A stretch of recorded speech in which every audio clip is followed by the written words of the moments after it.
Բարև ձեզ հարգելի հետևորդներ, այսօրվա մեր եթերում է երկու գիտությունների ակադեմիա, Ռուսաստանի Դաշնության և Հայաստանի Հանրապետության գիտությունների ակադեմիայի անդամ, պրոֆեսոր, ֆիզիկ-մաթեմատիկ և բնական գիտությունների պրոֆեսոր, պարոն Աշոտ Գևորգյանը։ Ողջույններս ձեզ, պարոն Գևորգյան, կխնդրենք սկզբում ներկայացնեք ձեր մասին, հետո կսկսենք հարցեր տալ։ Խնդրեմ, սկսեք։ Ես շատ կարճ ներկայացնեմ, ավարտել եմ Երևանի դպրոցներից 117 դպրոցը, ավարտել եմ համալսարանը, տեսական ֆիզիկայի ամբիոնը, ընդունվել եմ Լենինգրադի Ֆոկի անվան հիմի տեսական բաժնը ասպիրանտուրա, պաշտպանել եմ, հետո նույն այդ լաբորատորիան տեսական ֆիզիկայի, տեսական հետազոտությունների պաշտպանել եմ դոկտորական դիսերտացիան, աշխատել եմ առաջի ռուսական գերհամակարգչային կենտրոնում, առաջի դասի և մասնակցել եմ որպես փոխտնօրեն գիտական գծով, մասնակցել եմ դա ինչ-որ իմաստունային նախաձեռնությունն է, առաջի գերկամպյուտերի ստեղծմանը, Ռուս-Բելարուս, ես մտածում եմ նաև ներգրավեի, խոսքը գնում է 1999 թիվը, նաև Հայաստանի Սկիֆ այդ սուպերկամպյուտերը առաջինը ստեղծվեց, հետո հայտնի այդ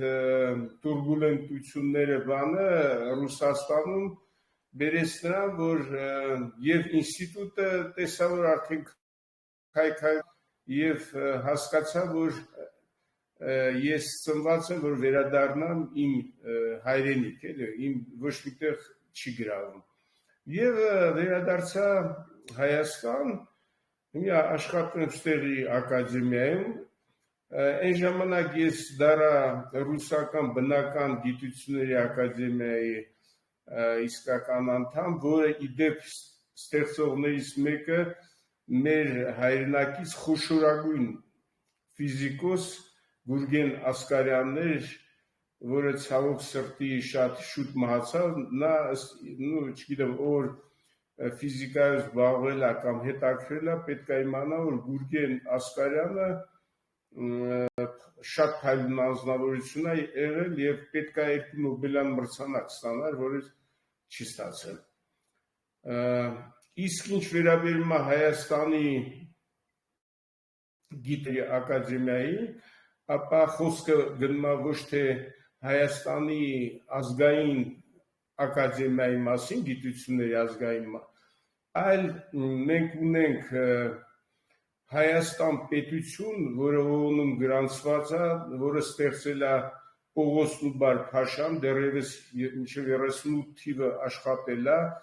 և ինքը իրավա տերն է հայկական պահանջատիրության, և ես լինելով հայ մարդ և այդ հարցերը ինձ, այսպես ասած, շատ հետաքրող, ես նախաձեռնել եմ իմ ընկերների հետ այդ գիտությունների ակադեմիայի ստեղծմանը, որտեղ այն կառուցվածքային և հարաբերությունների վիճակը, որ կա ազգային ակադեմիայում, բացարձակ մեզ չի բավարարում, մենք տեսնում ենք, որ այն պոտենցիալը, որ կա մասնավորապես գիտության ոլորտում, շատ չնչին մասով օգտագործում և գիտության և հատկապես ի բարօրություն Հայաստանի, որովհետև ասենք գիտությունը ինքնանպատակ չի, դա այսօր կարանք ասենք, դա մշակույթի ձևերից մեկն է, շատ կարևոր, հիմի ասենք այն երկրները այս ժամանակները, որոնք գիտություն, զարգացած գիտություն չունեն, որևէ հնարավորություն, շանս չունեն կոպիտ ասած գոյատևելու կամ պետքա ձուլվել ոչնչանան գնան կամ մի խոսքով դժվար ապագա սպասում այդ ազգերին անկախ իրաց քանակներին եւ այլ, եթե միտք չի պարունակում այդ ազգը նա չի կարա դիմանա այդ մրցակցության, որ հատկապես նոր ժամանակներում կա։ Ես անկեղծ ասած առանց այսպես ասած չափազանցնելու հավատում եմ, որ հայկական էթնոսի մեջ դեռ պահպանվել է այդ ուժը վերածնվելու եւ ես խոր հավատացած եմ, որ մենք նորից կարանք վերածնվենք։ Մի երկու խոսք էլ ես ասեմ վերջնաշու ինչով եմ զբաղվում, էլի։ Ուրեմն ես ինքնական հյուրը դուք եք ասեք։ Գիտական դուք հյուրն եք, հա, շարունակեք։ Հա, ուրեմն դե իմ հետազոտությունների ոլորտը տեսական եւ մաթեմատիկական ֆիզիկան է, սկսած դասական ֆիզիկայից, վերջացած դաշտի տեսություն եւ ասենց ասեմ արդեն հիմնարար քվանտային մեխանիկա, այդտեղ ես ունեմ բավական նորարարական հետազոտություններ, մասնավորապես 2000 թվականին ես ապացուցել եմ, որ գոյություն ունի անզանգված մասնիկներ,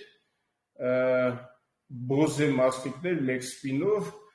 որը ստեղծում է այն տարածությունը, որի մեջ տիեզերքը առաջացել է, որտեվ այսինքն ես տպագրել եմ միջազգային երկրորդ ամսագրում Շվեյցարիայում եւ այլն բավական դժվար ընթացքներով եւ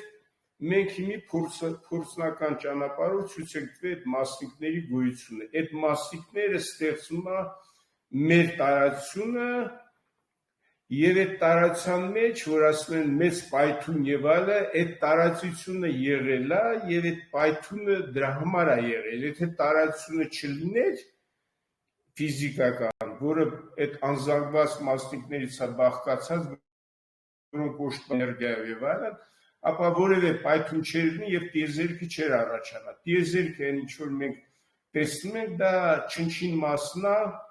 մոտավորապես 5%-ն է ամբողջ այն էներգիայի, որը պարփակված է դատարկ տարածության մեջ։ Մի խոսքով, այս եւ դրա հետ կապված նորարարական կոնկրետ գործողություններ ենք անում, իրական կա այսպես ասած գիտական ձև եւ կա իրական գիտություն, դրանք բավական տարբեր բաներ են։ Օրինակ ասենք, եթե մեկը մտածում է, որ թե Նյուտոնի օրենքները բավարար են, որպեսզի երկրորդ օրենքը ենթադրենք տիեզերանավ երկինք բարձրացնելու եւ այլն, то չարացար սխալվում են։ Շատ բարդություններ կա, իրական գիտությունը որտեղ բանը գիտական ձևից տարբերվում է այնպես, ինչպես ասենք առանց կանոններին սովորական ասենք ձեռնամարտից։ Այս ասենք իմ գիտական հետաքրքրություններ եւ այլ ես այստեղ ակտիվ զբաղվում եմ, աշխատում եմ ակադեմիայի համակարգում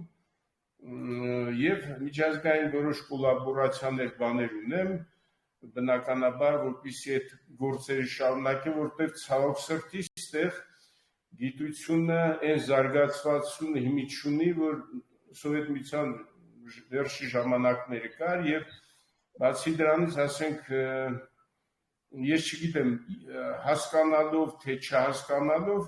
կան ոլորտներ, որոնք շատ արդիական են, չեն դասավանդում, օրինակ ասենք վերցնենք մաթֆակում, որ պետք է հիմի աշխարհում հայտնագործությունների եւ այլը 85%-ը կատարվում է այդ գերհամակարգչային կենտրոններում, հիմնական հետազոտություններ բոլոր ոլորտներում։ Դրա համար, ասենք, մեզ պետք է շատ բարձր դասի մաթեմատիկոսներ, որոնք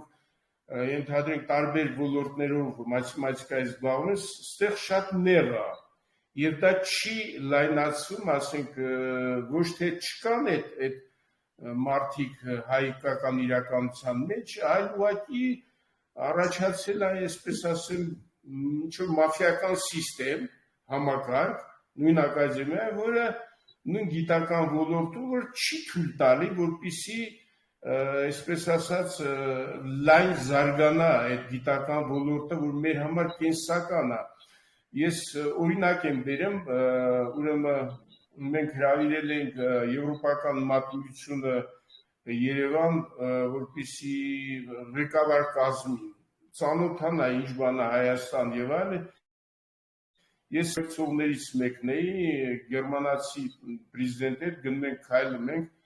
ասենք, սովորական Գառնի, Գեղարդ եւ այլն, Գառնին նայում է ինքը սիրուն տաճար է, բայց հիացական բան չկա դեմ։ Ես ասում եմ իրան, երևի դուք համեմատում եք հռոմեական տաճարներին կամ չգիտեմ հունական, ասում եք դեսա փոքր բան, այնտեղ ավելի մեծ, ավելի ճոխ, բայց դուք գիտեք, ասեց բոլոր տաճարների հիմքը Մուսասիրի տաճարն է, բոլոր իր ամբողջ իսկ այդ տաճարաշինություն հիմնված է խորը մաթեմատիկական գիտելիքների վրա եւ այլ։ Հետո որ գնացինք, ասենք ցույց տվեցին Անանյա Շիրակացու ձեռագրերը մաթեմատիկայի 7-րդ դար եւ այլն, այս ուղղակի ապշել էր էլի։ Ասում եմ այդ բան հոդված գրեք եվրոպական մաթեմատիկան տեղեկագրում Հայաստան մաթեմատիկայի պատմության մասին։ Իխոսքով այդ հոդվածը տպվեց առաջի թերթին էլ ուրեմն Արարատի նկարն է Կասկադից նկարված։ Եվ այնտեղ նշված է, որ ասենք մաթեմատիկական նույն ասենք Պյութագորասի օրենքն է, ոսկե հատման օրենք եւ այլ, այդ բոլոր բաները հայտնի է եղել Հայաստանում։ Եվ պատկերացնում եք 7-րդ դարում ասենք այդ կարգի գիտնական ունենալով մեր ցավոք սրտի ղեկավար թագավորները եւ չեն հասկացել գնահատել մտքի դերը եւ այսօր էլ չի հասկացում մտքի ուժը, նշանակությունը եւ այլն։ Մենք այդ կարծրատիպը պետքա վերացնենք, որտեղ մենք կարող ենք խնդիրներ լուծել եւ համահայկական եւ համամարտկային, եթե դուրս գանք այդ հասկանանք, որ ինչքան կարևոր է գիտությունը, արվեստը, մի խոսքով այդ մշակույթը մեծ իմաստով։ Այս այն ինչ որ վերաբերում է, այսպես ասած, արդյական թեմային այսօր զբաղվել եմ, էլի։ Հիմի ասենք, դե բնականաբար մենք տեսնում ենք այն վիճակը, որ մենք գտնվում ենք, եսի նկատնում այս Հայաստանի այս մասի վիճակը, ես ասեցի, որ մեր համար պահանջատիրությունը գերկարևոր հարց է եւ որևէ միկրոնի շեղում պահանջատիրությունից համարում ենք մեր այսպես ասած այդ հասարակական ֆորմատը եւ պետական ֆորմատը դավաճանություն ենք համարում։ Ուղղակի եւ ցանկացած ոտնահարված իրավունքը չի ծնում նոր իրավունք։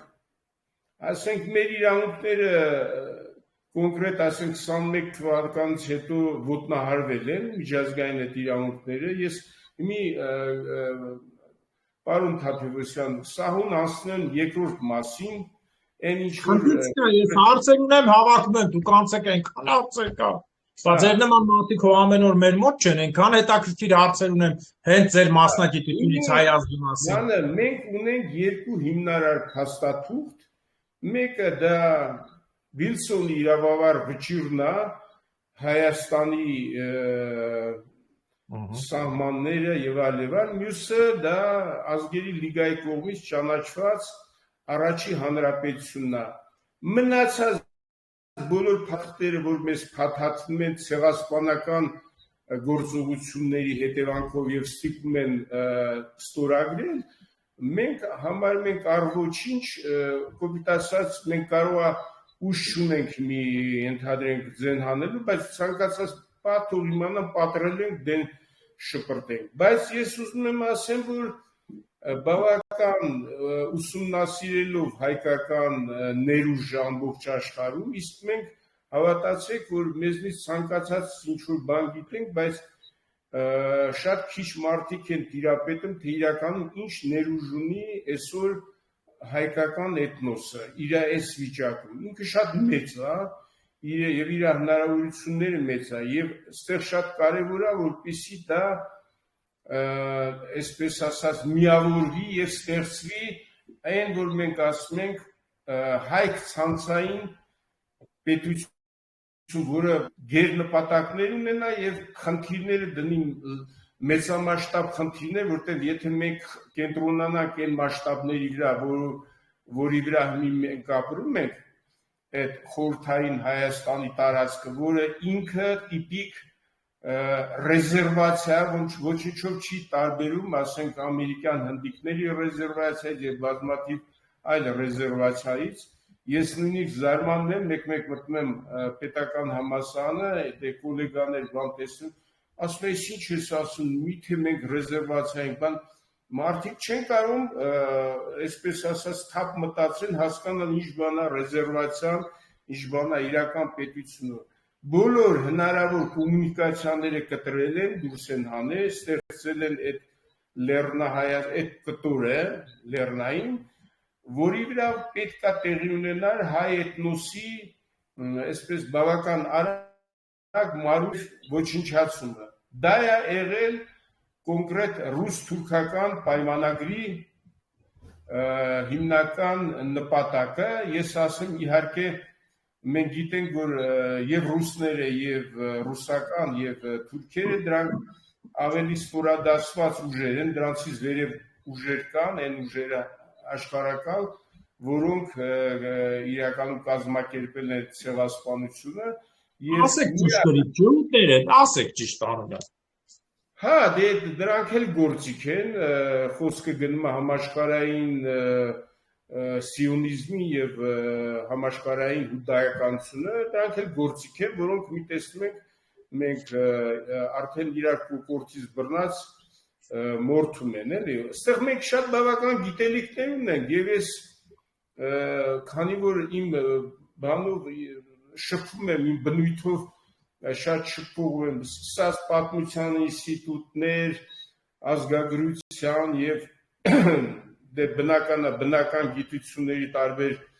բոլոր ինստիտուտներում ես ելումուտք եմ անում եւ ես ցավով եմ արձանագրում որ այսօրվա ակադեմիան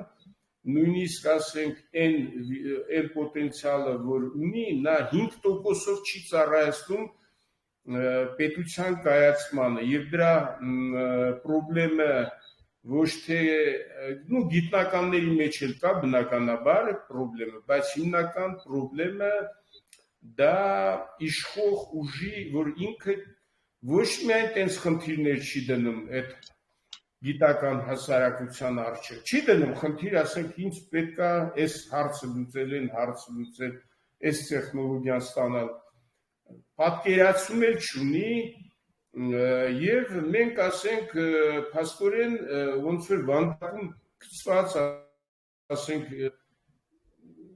ինչ ասեմ մի կենթանի որին ցանկացած պահի կարան վանդակից անեն եւ մորթեն էլի մենք չենք ուզում մենք այդ հասկանում ենք ամենայն դեպս մի ստվար խումբ էլ կա որ այդ լավ շատ հասկանում է եւ փորձեր ենք անում որ այդ վիճակից այդ ռեզերվացիայից դուրս գալ առաջի պայմանը ռեզերվացիայից որպեսզի հայությունը համախմբվի այդ տիպի կառույցներում ես ասենք հիմի այն որ տեսնում մասնավորապես Քոչարի կուսակցության մեջ ես տեսնում տիպիկ ցանցային համախմբում պարոն Թաթևոսյանը Գերմանիայում է պարոն Սարգսյանը հիմի ստեղ է մի ոտ Աֆրիկայում է եւ այլ հոյակապա մենք այն խնդրը որ մեզ համար առաջացրել ցրել են ամբողջ աշխարհում մենք հիմի դակայի բարօրություն օգտագործենք հայ էթնոսի հայ մշակույթի վերածննդի եւ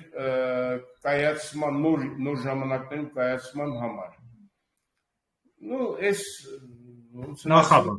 շնորհակալություն մի շարք հարցեր ունեմ կխնդրեմ ինչքան հնարավոր է կարճ պատասխանեք որ հասցնենք տեղավորվենք հա ինչքան ժամուկես 2 ժամի մեջ որ մի քանի պրոյեկտներ հասարակական որ մենք անում ենք, որ մասնավորապես իմ հետ, իմ ընկերների հետ պրոֆեսոր Բեկլարյան, պրոֆեսոր Մենք բոլորին ճանաչում ենք, տեսել ենք Տիգրան Փաշապետյան, Մարտիկը Բեկլարյանը, խոսել ենք հետները։ Հա, ես ուզում այն որոշակի բան, որ մենք հիմի անում ենք եւ Ես գիտեմ, շնորհակալություն եմ հայտնում, հարցեր եմ ուզում տամ, դուք այդ մասին ոնց որ պատմությունը, մի քանի հարցում, քանի որ Փաշապետյանը ուրիշ բան ասեց, Մարտիկ ուրիշ, պարոն Բեկլարյանը ուրիշ, բոլորին ոնց որ համախմբենք, էլի, որ նույն հարցերը անընդհատ չտանք։ Կարճ, ես հարցեր տամ, կարճ։ Ես ունեմ տեղեկություն, շատ լավ։ Նախ ամենաառաջին հարցը, ինչպես եք բոլորդ կարողանում Ռուսաստանի ակադեմիան լինել, բայց մտածել հայերի մասին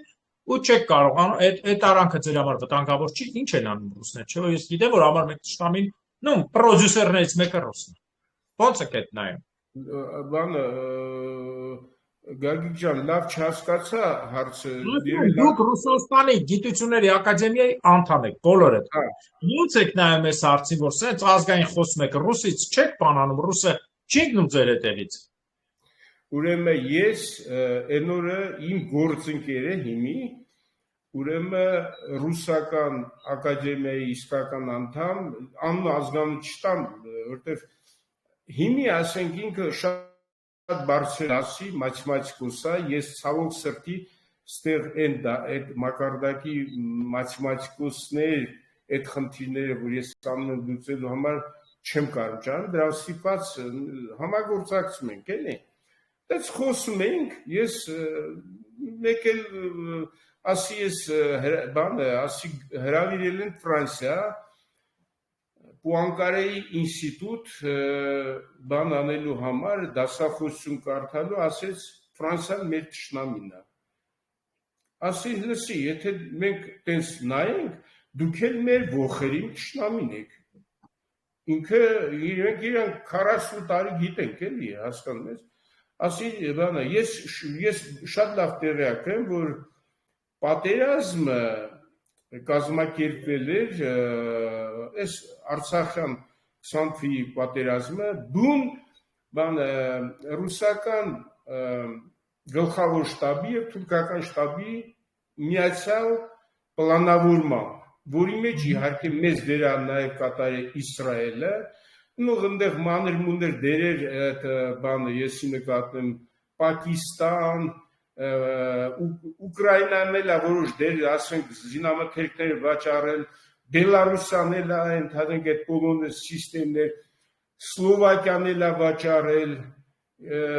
այս 11 երկիր ես մի կարամ թվարկեմ, նաև այն երկրներից նրանցից մեջ նաև այն երկիրը, որը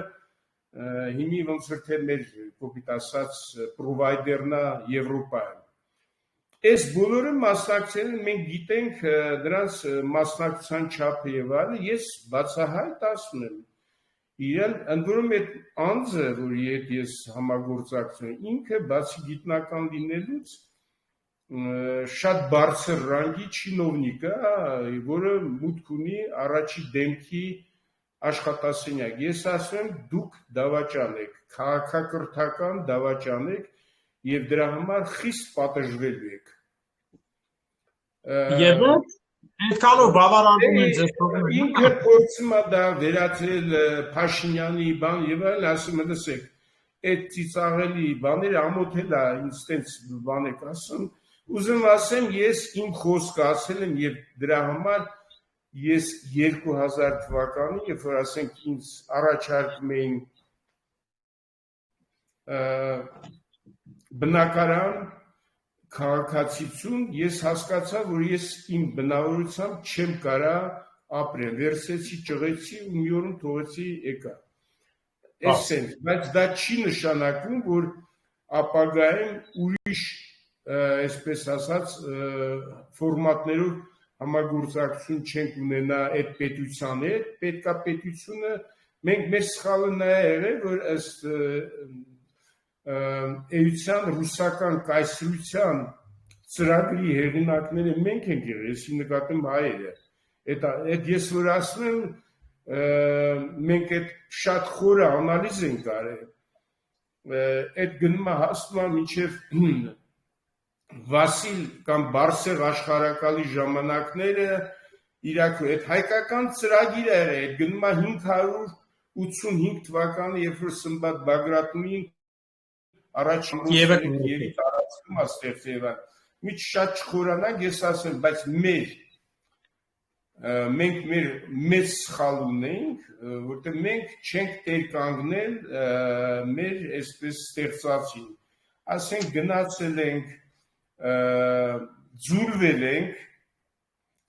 ձուլվել ենք ու բաց ենք թողել։ Այ կարդացեք Գումիլովի գրածները, կտեսնեք, որ ինքը ասում է հայերի եւ հրեաների պայքարում հայերը հաղթեցին, Կիևյան Ռուսիան իր ձեռի տակ էր։ Բայց մենք տեր չենք կանգնել այն օրգանիզմին, որ մենք ստեղծել ենք։ Հիմի ես այդ բոլոր բաները ասել եմ այդ մարդկանց հետ, որոնք դա ասել եմ նաև այն էքսպերտներին, որոնք են Ռուսաստանի առաջի դեմքից եկել են ստեղ հաճախակի էժան ու մինչև 15 թվական էլի ես շատ հանդիպումներ եղել է, ուղղակի թողել եկել եմ ես իհարկե արդեն քանի տարի 15 թվականից հետո ես ընդհանրապես Ռուսաստան չեմ էլ գնացել։ Հա, ուզում ասեմ, մենք մեր մեղքը ունենք, որտեղ ասենք այս աշխարհը մենք մեր ինստիտուտները չենք պահպանի, ես ինստիտուտ ասելով նկատում ենթադրենք հրեաները իրենց այդ ռավինները բաները այդ ինստիտուտը պահպանում փոխանցում են իրենց ծրագրերը, իրենց հետնորդեն մենք հասկանում եք 45,000-անոց այրուձին ուղարկել են Կիևյան Ռուս պեչենեգների դեմ կռվելու 10-րդ դարում եւ այդ զորախումբը գնացել ու բան արել այսպես ասած այնտեղ մնացել է ու իրանց բանը այդ ուկրաինական եւ լեհական լեզուն առաջացել է սակրալ բառը, սեր բառը, я тебе կոխայում, ну հասկացանք էլի ինչի մասն է խոսքը։ Այո, սիրել, ես ուկրաիներեն տիրապետում եմ։ Я размовляю украинскую мову зараз։ Հա, հիմի այդ մեր մեղավորությունն է, որ մենք ասենք, ես ավել եմ ասում, այդ իմ գործընկերին ասեմ, մենք ուրեմն պետքա ձեր լեզուները կտրել տայինք, ասենք բոլոր հայերեն խոսացեք եւ հայերեն գրեք։ Մենք ինչ-որ անհասկանալի բաներ ենք արել, իրենք տեսեք, ասենք 300 դպրոց է եղել, մինչև 36 թվի հայկական դպրոցներ Ռուսաստանում, ոչ մի դպրոց չկա համի։ Բայց այդտեղ ռուսական դպրոցներ կա։ Ես հասկանում եք, ես ոչ ռուսի դեմ եմ, ոչ այդ բանի դեմն եմ, էլ այդ երևույթի դեմն եմ, ասենք, եւ ասենք Հիմի մեծ մասը չգիտի հայերի, ասենք, իրական թիվը Ռուսաստանում հայկական բնակչության, ես ձեզ հստակ ասեմ, շատ կոմպետենտ էլի, 18 թիվ գեներալ գնդապետը ինձ ասում էր, Յուժնո-ֆեդերալնո իր այս կաբինետում, ասում է, Աշոտ Սերգեյեչ, այդ տեղեկությունները օֆիցիալ սա սխալ է, ոչ պակաս 6,250,000 էթնիկ հայեր, 6,250,000 Ես չեմ հաշվում նաև այն մարդկանց թիվը, որոնք ունեն հայկական ծագում, մեկ կարող են, մեկ կես են եւ այլն, դրանց թիվը մոտավորապես 27 միլիոն է։ Հիմա մենք քննարկում ենք երկու գլոբալ սցենար։ Ասենք, եթե մի սցենարով, եթե ինչ-որ հրաշք է լինում եւ ասենք Ռուսաստանը գալիս է այն այսպես քաղաքակրթական վիճակին, որ շատ հայեր սխալմամբ իրենց պատկերացումների մեջ ասում են քրիստոնյա մեզ բարեկամ եւ այլ պետություն։ Խոսքը ժողովրդի բանի մասին չի, պետական կառույցի։ Հա, եւ մյուս սցենարը, որ տրոհվելու է, եթե տրոհվեց, որը ավելի հավանական է, այս մոտակա ժամանակները դա բանալի, այսպես ասած, կերևա, ոնց ինչ ճանապարհորդում եւ դա մեծապես կախված է նաեւ բնական Ամերիկայի դիրքորոշումից։ մենք այդ հաղորդակցություններ ունենք եւ այլ։ Այդ դեպքում առաջանալու է մոտավորապես 35 միլիոն մարդ Ռուսաստանում, որ ասել է, որ մենք ունենք հայկական ծագում։ Այստեղ խնդիրը թե մենք ոնց պետքա այնտեղ 6 միլիոն, 7 միլիոն էթնիկ հայերի մասին եւ այս կամ այն չափով հայկական արուն կրող, որը այդ կրիտիկական պահին կարող է հետ վերադառնալ դեպի ավելի ոնց ասեմ իր արմատները։ Այս խնդիրները մենք պետք է պատրաստ լինենք լուծելու։ Ասենք մենք պետք է պատրաստ լինենք մոտակա, եթե կոպիտ ասած մեր լծակներ լինի, այս տարածքի վրա տեղավորելի ենթադրենք 10 միլիոն հայ, որը լրիվ հնարավոր է եւ հնարավոր է ապրացնել։ Դրա համար, ասենք, հիմնական պայմանները կան, ուղղակի պետք է դա ճիշտ տնօրինել եւ վերաբաշխել։ Խոսքը գնում է խմելու ջրին, խոսքը գնում է այն հնարավորություններ, որ կարանք կոպիտ ասած նույնիսկ շրջափակման մեջ աճացնել եւ այլ, խոսքը գնում է նոր ժամանակների տեխնոլոգիաների մասին, որը հնարավորություն է տալի, եթե ճիշտ օգտագործի, խելացի այդ հարցերը լուծել։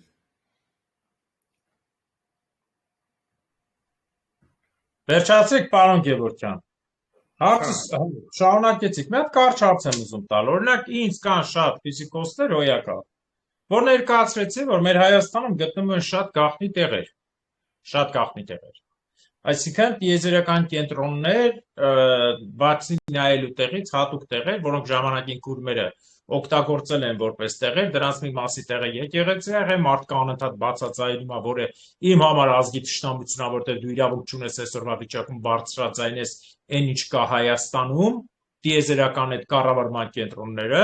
կան կենտրոններ, դուք դրա մասին ինչ կասեք, մեկ է որ երկար եք պատասխանում, կարճ ասեմ։ Տիեզերքի ձևը կոսմոս բառը նույնպես լեն Ռուսաստանի գիտնականներից մեկը, որպես հայկական խոսքի իմաստ կազմոց, որը ցուցադրական մասն է, այսինքն կազմի տեսքն է։ Այս երկու հարցը որ խնդրեմ կպատասխանեք հնարավորինս։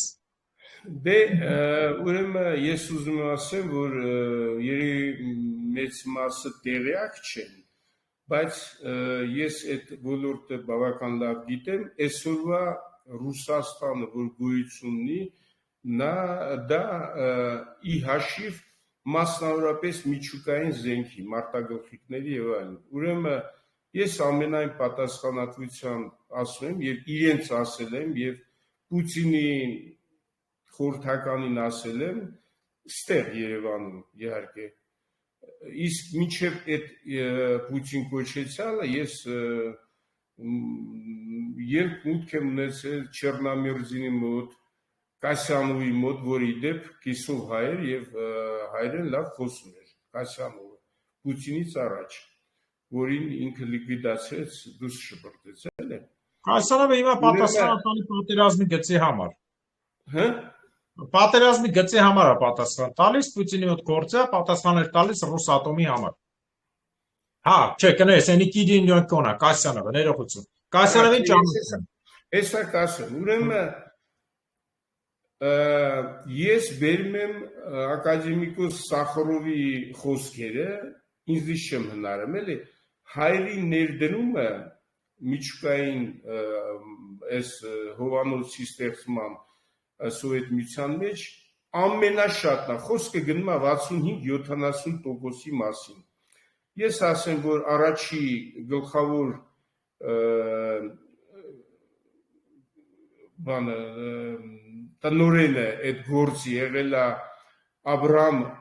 Ալիխանյանը, այսինքն Ալիխանով են ասում, նո Աբրահամ Ալիխանյան մեծ եղբայրը Ալիխանյան, առաջի մարտագլխիկը կառուցվել է ստեղ Արագածի համապատասխան լաբորատորիաներ կա, բանի ստոր գետնյա եւ այլն, եւ տարվել է հետո բանը Սեմիպալատինսկ այնտեղ պայթացնելու առաջինը, հա, հետո բանին հեռացրել են այդ գլխավոր տնօրենի պաշտոնից ես երկար ժամանակ չէի հասկանում ինչն էր պատճառը, պարզվում է Բերյան եկել է զեկուցել է Ստալինին, ինքը եղել է 6 ամիս գլխավոր տնօրենը, իսկ գործերը սկսվել են 42 թվականից, երբ որ Ալիխանյան եղբայրներին ուղարկել են Արագած եւ այլն, այդ ոչ թե կոսմիկական ճառագայթների հետազոտումներ, շատ ավելի լուրջ բաներ էր, էլի։ Երբ որ Բերյան հաղորդել է, որ Ալիխանյանը մեծ եղբայրը կապվել է հրյա կնոջ հետ, մի անգամից հեռացրել է գործից, այդ է պատճառը եղել։ Երկրորդ կինը եղել է հրյա, որը այսպես հրյական։ Բերյան նույնպես հրյա էին իրանք բոլորը։ Ինչի համար։ Ինչը։ Բերյան բանը նույնպես հրյա էին վրացու ծածկույթով։ Ինչի համար։ Բայց չէ, Բերյան բոլոր դեպքերում բանը այդ ոնց էր այդ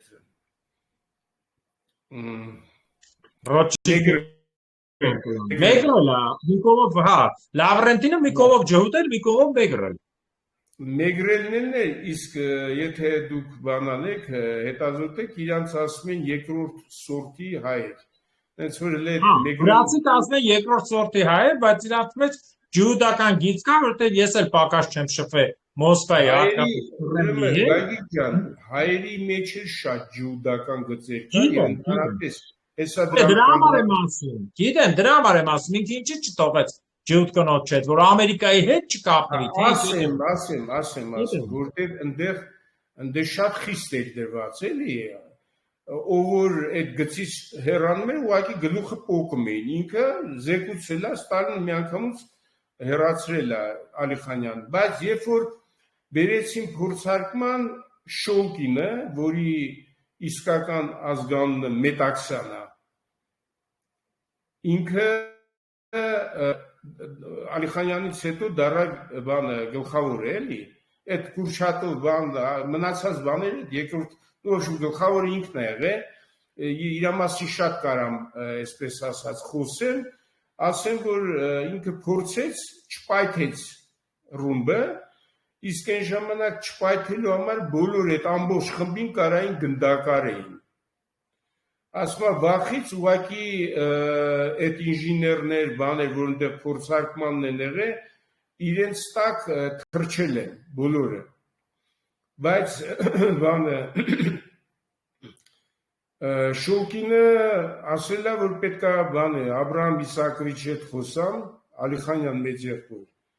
Գնացել է, խոսացել են, 2 շաբաթվա մեջ իրենք Աբրահամ Իսակյան, Ալիխանյանի ցուցումով եւ որ ինքը խորապես գիտե, ներկել են այդ ռումբը, հատուկ ներկով, հատուկ խառնուրդներ, որպեսզի նեյտրոնների կոնցենտրացիան մեծացնեն եւ այդելա հենց առաջինը հերոսի մեդալ տեղում Շոլկինին տվել է բանը Բերյան։ Մի խոսքով եւ ջրածնային ռումբը Էդվարդ Թելլերից Ամերիկայից մոտ մի տարի առաջ նույն Շոլկինը իրականացրեց, նոր կղզում պայթացրեցին, իսկ ատոմային այդ ամբողջ պրոյեկտը 10,000 թերթ գաղտնի, գերգաղտնի ինֆորմացիա Լոս Ալամոսից փոխանցել է Հովակիմյանը, մեր հետախուզը։ Մի խոսքով, այդտեղ սկսած բանից, այսպես երկրաբանական աշխատանքներից բազմաթիվ հայեր են աշխատել ծրագրի մեջ, Քոչարյանցը, որը հետո դառավ երկրորդ կենտրոնի տնօրենը, հետո Շոլկինը ստեղծեց այդ Սնեժինսկը, որ Սիբիրում է գտնում, ինձ էլ, երբ որ ես ավարտեցի, մեր հայրենակիցը, որ ղեկավարում էր ռազմական սաղ հետազոտությունները Ռուսաստանի, ասեց ուղարկեմ այդ կենտրոնը մեր հայրենակիցն է բան արել, գնա տես, այնտեղ եթե աշխատես, դու խնդիր չես ունենա, էլի գնացի տեսա, ասի ես չեմ մնա ստեղ, էլի թողեցի եկա։ Մի խոսքով ուզում ասեմ, հայրը եւ ատոմային զենքի եւ հրթիռաշինության եւ հակահրթիռային տեխնոլոգիաների բոլոր ոլորտներում ահռելի դերակատարություն են ունեցել։ Բայց ում ապետ։ Այդ դե գիտեք ինչ, այդ հարցը բոլորն են տալի, ես ուզում եի ընկերոջս հետ կազմակերպեի Շոուկինի 100-ամյակի նվիրված կոնֆերանս Երևանում, որ բոլորը իմանան, որ ով է իրականում Շոուկինը, բայց ես այդտեղ հանդիպեցի մեծ դիմադրության, չուզեցին, այմարդ ես ասեմ, մեր համար կարևոր է,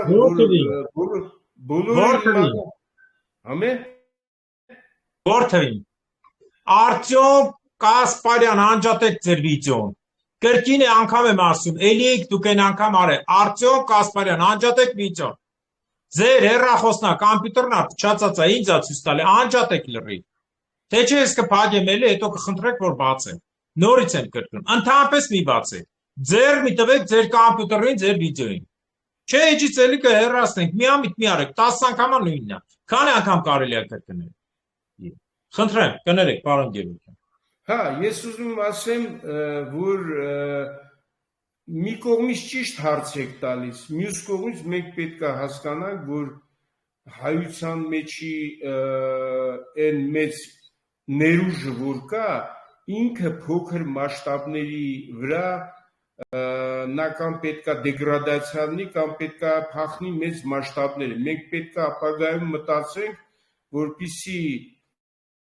ստեղ հնարավորություններ, որպեսզի այդ մեծ մարդիկ հենց իրանց հայրենիքին ծառայեն։ Իդեպ ասեմ, Շոուկինը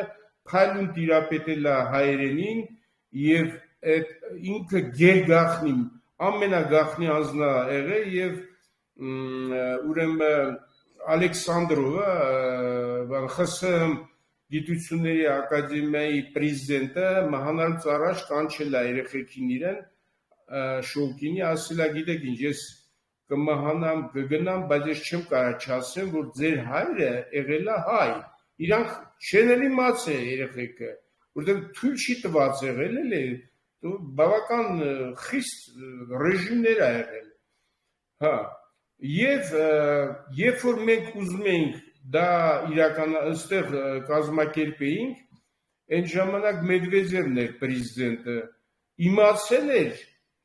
որտեղ մենք ես այն ժամանակ դեռ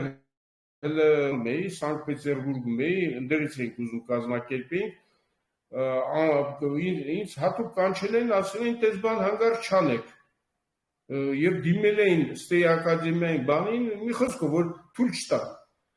որովհետեւ դա իրանց համար հասկանում եք էլի, եթե նա մի փոքր ռուսերներ 100 անգամ մի իրան նես ռեկլամ կանեին, զրում է էլի, մի խոսքով մի կողմից ինքը գլխավորն է, մի կողմից էլ ինքը հայ է, էլի, որին մի խոսքով։ Բայց այդ գաղափարը մեր մտքում կա, բոլոր դեպքերում մենք մի ուրիշ կարևոր անձին 18 թվականին,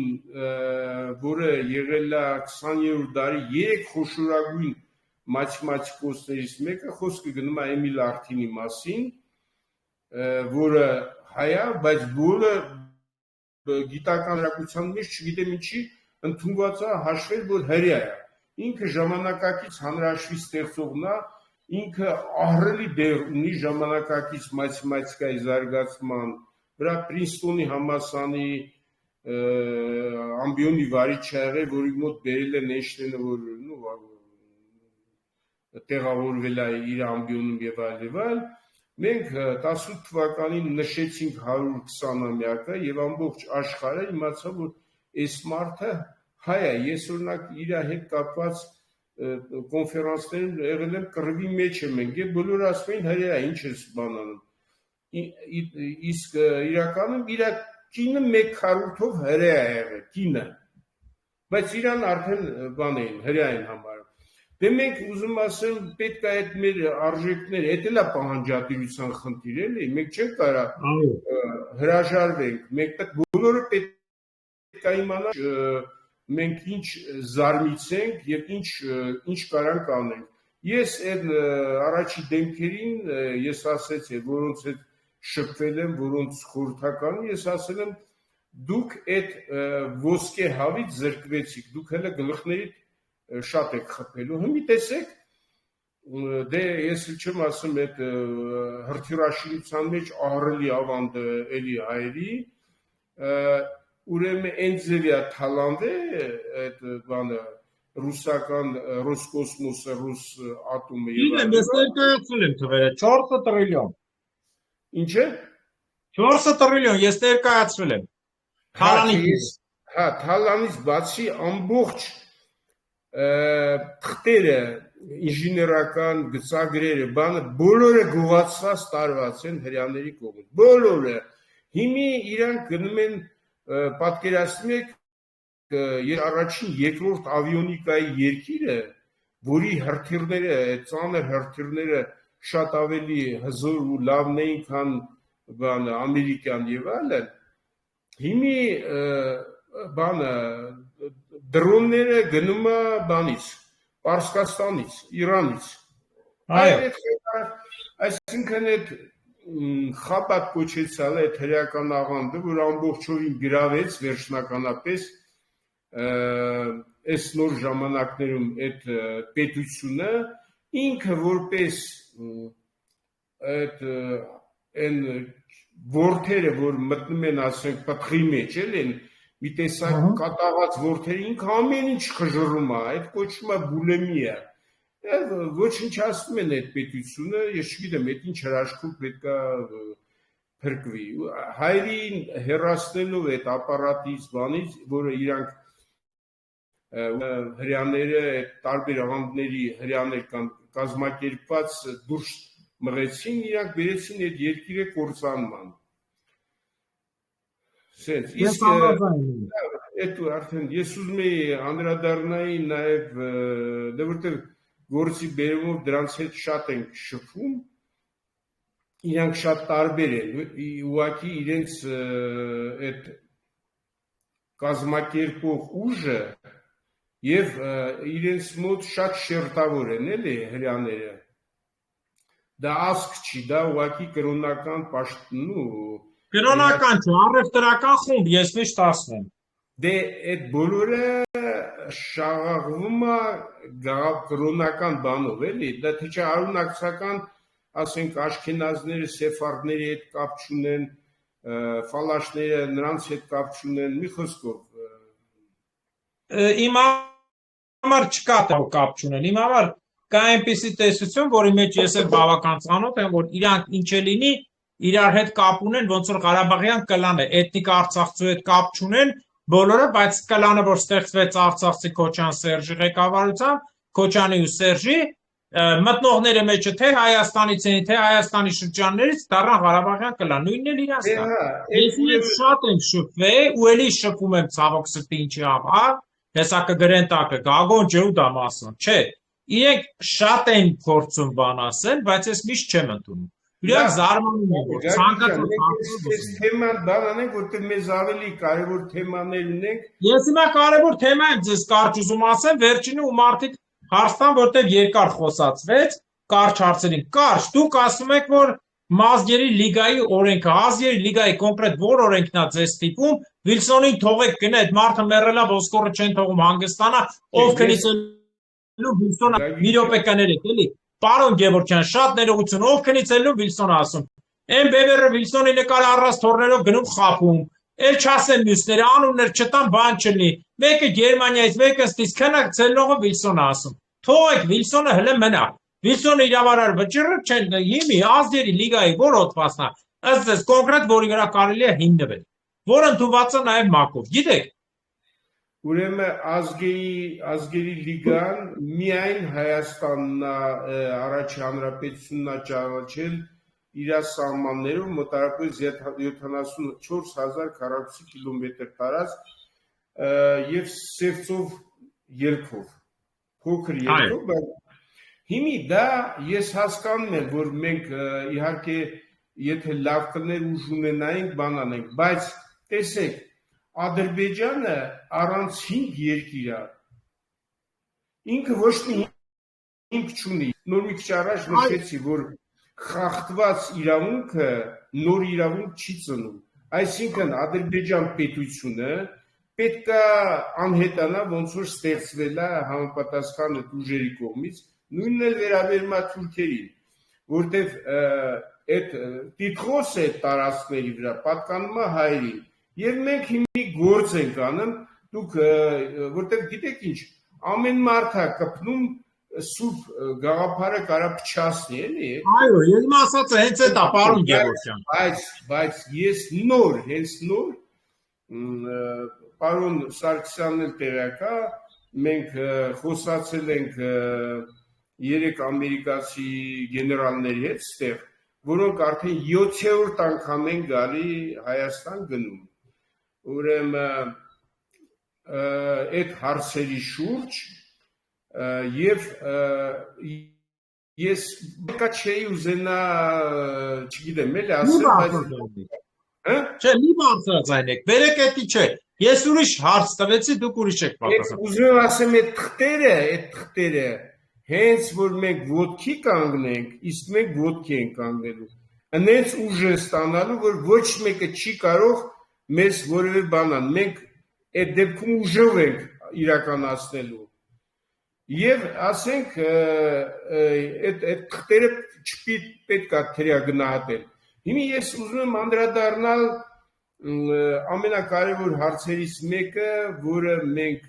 18-20 թվականին բան ենք արել, հռչակել ենք Շուշիի կոպիտ ասած հայկական դեկլարացիան, էլի, այդ որ բանը թուրքերի դեկլարացիան բան արեցին, Շուշի դեկլարացիան Էրդողան Ալիև եւ Շուշին հռչակեցին թուրքական մշակույթի կենտրոն քաղաք եւ այլ եւ այլ։ Այդ իմաստով իրանք ճիշտ են, իրանց մշակույթը ցեղասպանություն է Շուշիում, իրանք կատարել են մեծագույն ցեղասպանությունը, այսինքն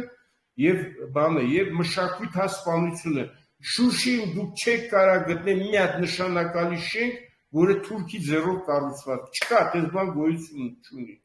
Նույնն էլ Բաքվում։ Հիմի այդ իմաստով դայո իրենց մշակութային կենտրոնն է, իրենց մշակույթը ցեղասպանություն, մշակույթասպանություն եւ այլն։ Մենք առաջարկում ենք, որ քանի որ այդ այսպես Արևմտյան Կասպիայի ես Ադրբեջան անուններ չեմ տալու, որտեղ այդ սիոնիստների կողմից ստեղծված այդ երկիրն է։ Քոչվորստան ասեք բրծեք։ Ես Քոչվորստան եմ ասում։ Քոչվորստան։ Չէ, ես ուզում եմ ես որպես ուզում եմ հղումներով 1920 թիվ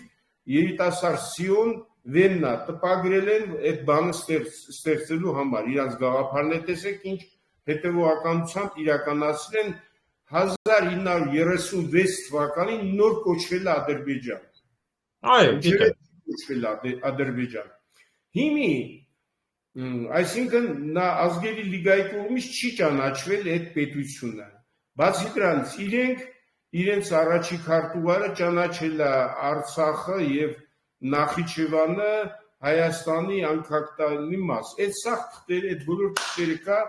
Մենք ունենք ֆիլմ ենք անել մենք ֆիլմ ենք անել։ Մեր նշանավոր Գերմանիայի Վասիլ Վազլիկի եւ Ստեփան Հասան Ջալալյանի հետ, որի մեջ բոլոր փաստերը կա, այդ գիտենք։ Հիմա ինչ ուրիշ ավելացնելու բան ունեք, ես հարցերս բրծա։ Ավելացնելու բանը հետեւյալն է, որ մենք ծրագիր ենք անում, որ բանը Արևմտյան Կասպիայի տեղաբնիկ ժողովուրդները ոնց որ եղել են հազարամյակներ ներդաշնակ իրենց հայրենիքում ապրել են, ամեն մեկը թալիշները իրանց մոտ, ես չգիտեմ, լեզգիների իրանց մոտ եւ այլ, որպեսզի այդ ցեղասպանական շարքը վերջացվի եւ նորից բերենք նոր վիճակի, որպեսզի մարդիկ զբաղվեն մարդկայնությամբ, արարչագործությամբ եւ այլն ինքնությունը գտնեն։ Դա իրանք նորից իրենց ինքնությունը գտնեն, իրենց մշակույթը, Շուշի դեկլարացիան դրա մասին է, եւ մենք այնտեղ նաեւ ավելացրել ենք Ռերիխի պակտից այն պահերը, որ բացի ցեղասպանությունից կա ավելի վատագույն, այսպես ասած, հանցագործություն, որը կոչվում է կուլտուրոցիդ, մշակութասպանություն, որտեղ ասենք, գիտեք ինչ, մենք գիտենք, որ այդ Հաքան Ֆիդանը, օրինակ, այն Թուրքիայի պաշտպանության նախարարը, չէ, էթնիկ հայ է, պատկերացնում եք, բայց ինքը, քանի որ ինքը արդեն մշակութասպանությունից հետո իր այդ սա բոլոր այդ ուղեղը լվացվել, դարձել է էթնիկ թուրք։ Սա շատ վատ վտանգավոր բան է, այսօրվա ծայրահեղական թուրքերի մեջ կան շատ էթնիկ հայեր։ Դա ամենավատ ցեղասպանությունից էլ վատ հանցագործությունն է, որ այդ տիպի գործիքները, ոնց որ այդ Ադրբեջան կոչեցյանն է, Թուրքիան է եւ այլ տենց արեստացին պետություններ կան, իրականացվել են, բայց բնական է, իրանց վերև կանգնած այդ օրգաններն են ստեղծել, որպեսզի դա իրականացվի։ Նոր աշխարհակարգում մենք տեսնում ենք, աշխատում ենք այդ ժողովուրդների հետ, ինչքան մեր հնարավորությունները թույլ է տալի, մեկի համար, ասենք, այբենարան ենք ստեղծում, մյուսի համար պատմական մատենադարան, դու գիտեք, Կովկասի ժողովուրդների մասին միակ աղբյուրները մատենադարանն են, ասենք չեչենները, որ իրենց բանը թևի վրա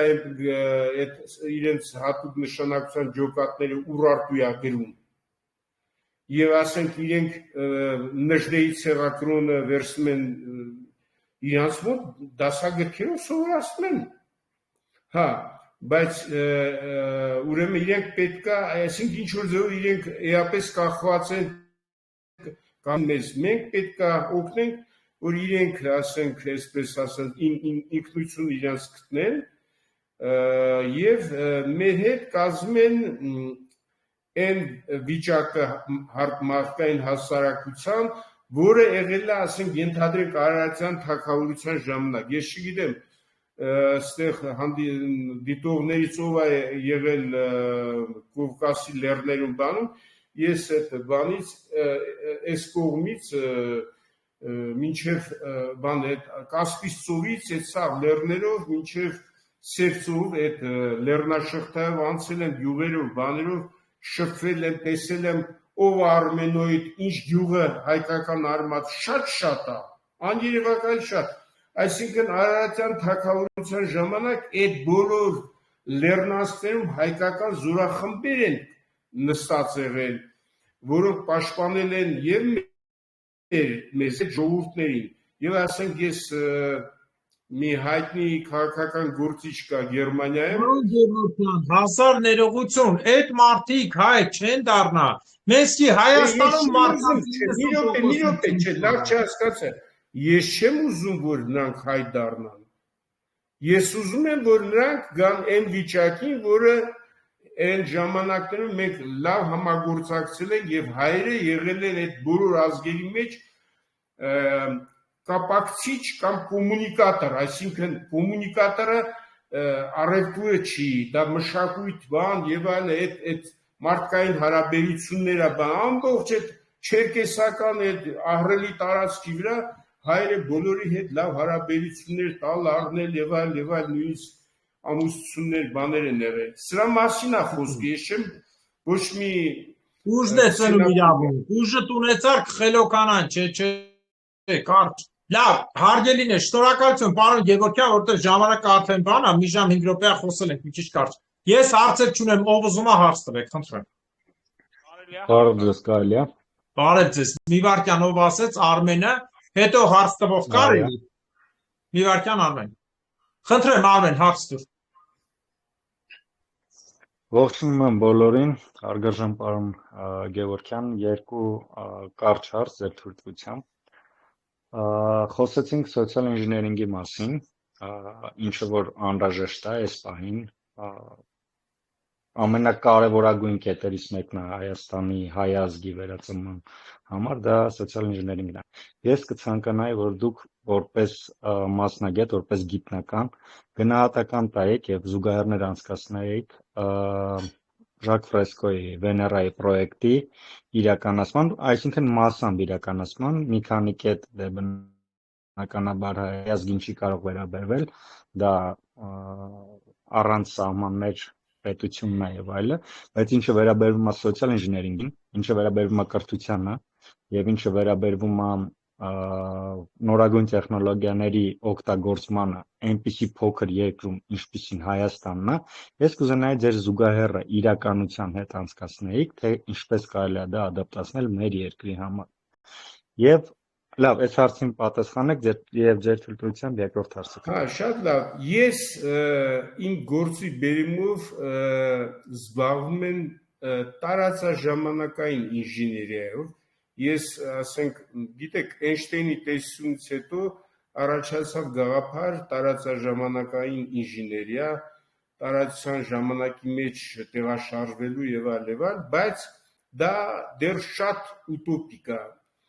Ես առաջարկել եմ ելնելով իմ աշխատի վրա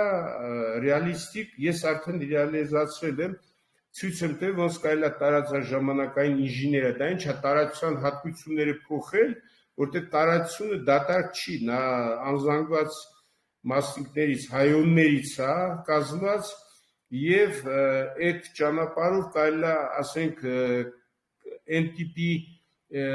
ռեակցիաներ միջուկային եւ այլ տանել, որը, ասենք, տեղի անում շատ բարձր ջերմաշրջաններում, բայց այստեղ սենյակային ջերմաշրջանում կոպիտ ասած կարելի է իրականացնել։ Սոցիալ ինժեներիան ես ցավոք սրտի դրա մասնագետ չեմ, բայց ես կարամ մի բան ասեմ, հա, իդեպ ես ասեմ, այդ ցույց եմ տվել նաեւ, որ ըստ էության այդ մասնիկները կազմում է քվանտային ռեգիստր կամ շատ բարդ տրամաբանության քվանտային համակարգիչ եւ արարիչն, այսինքն բոլոր մարդը մահացավ, չգիտեմ, եւ այլ այդ հոգին բան, եւ այլ ուրա գնում տարածության մեջ ինչ բան, այդ բաները, այսպես ասած, պատկերացում ունեմ եւ տես լեկցիան ունեմ կարդացած, որը մոտ 300,000 մարդ է դիտել, նույնիսկ անգլիացիները առաջարկել են անգլերեն լեզվով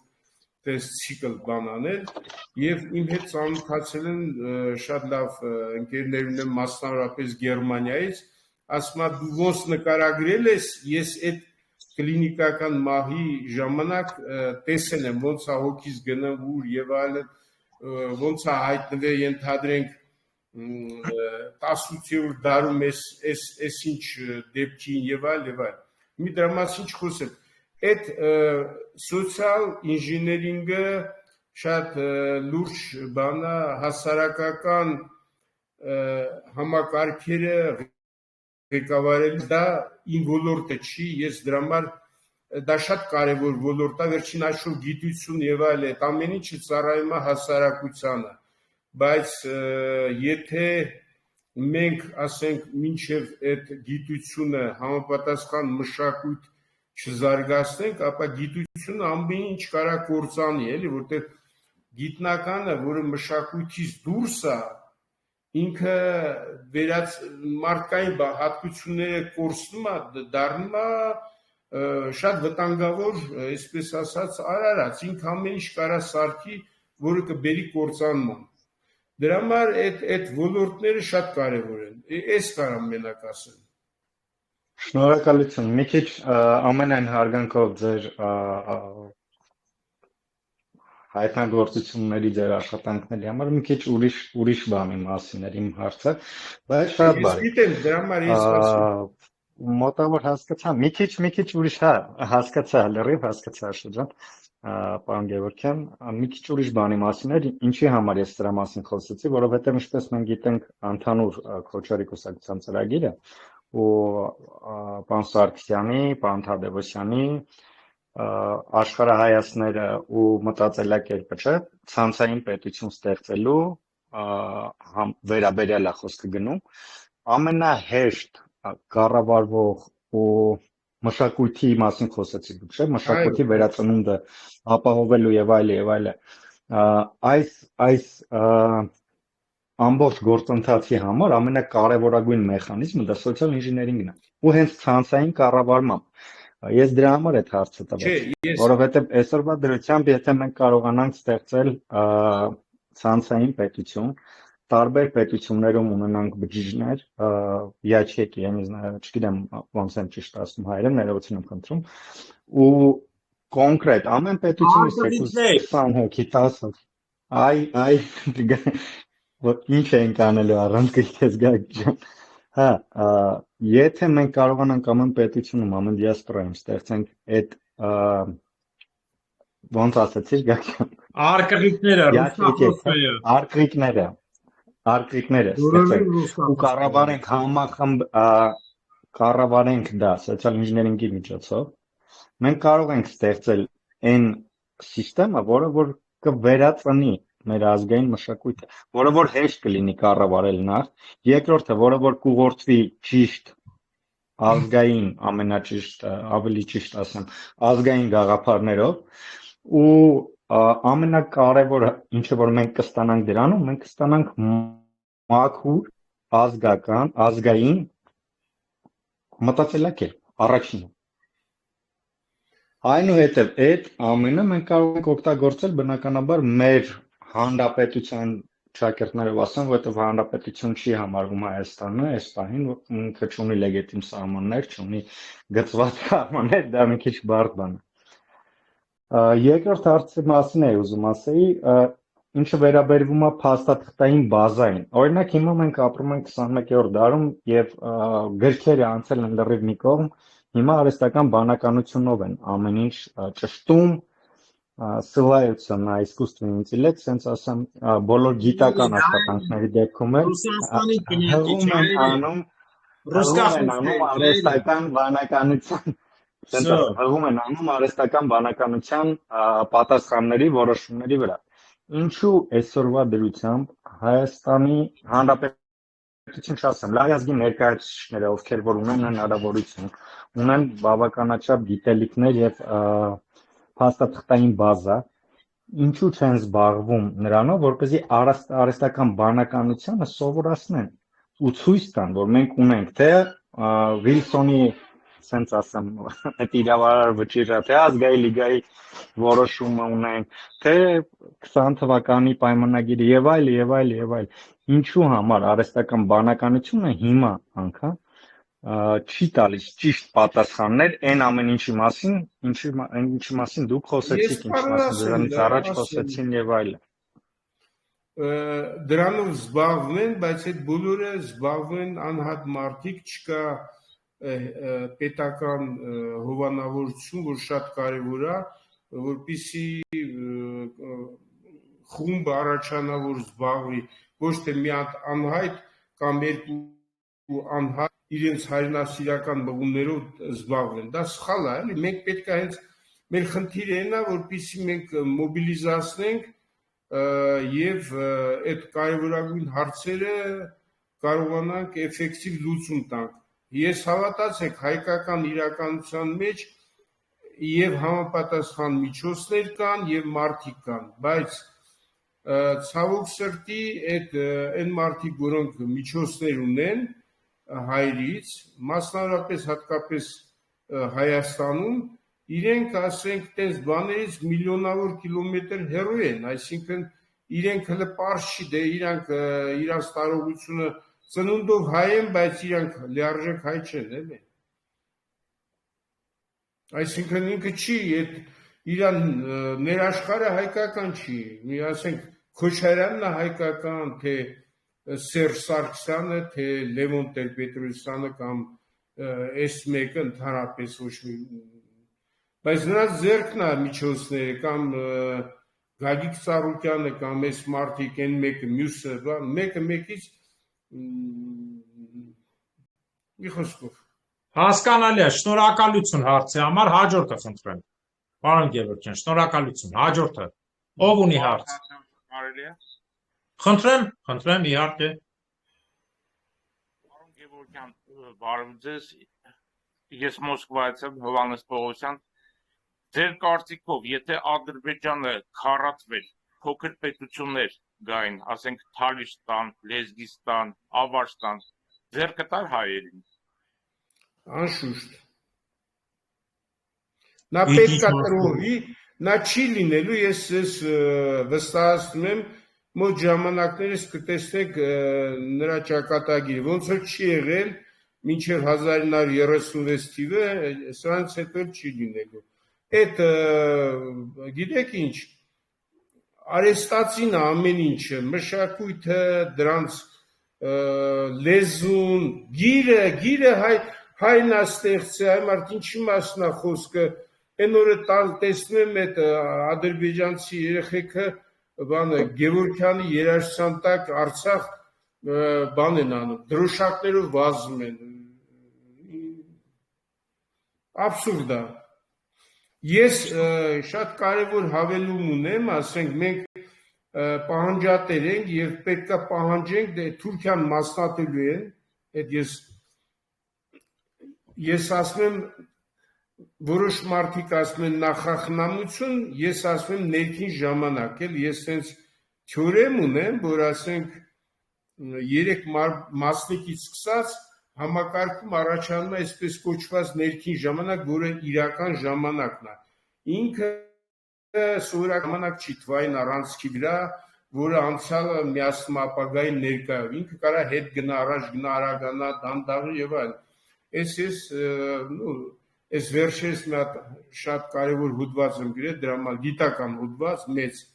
Շվեյցարիա ներքին ժամանակի մասին, բայց առավել ևս հասարակական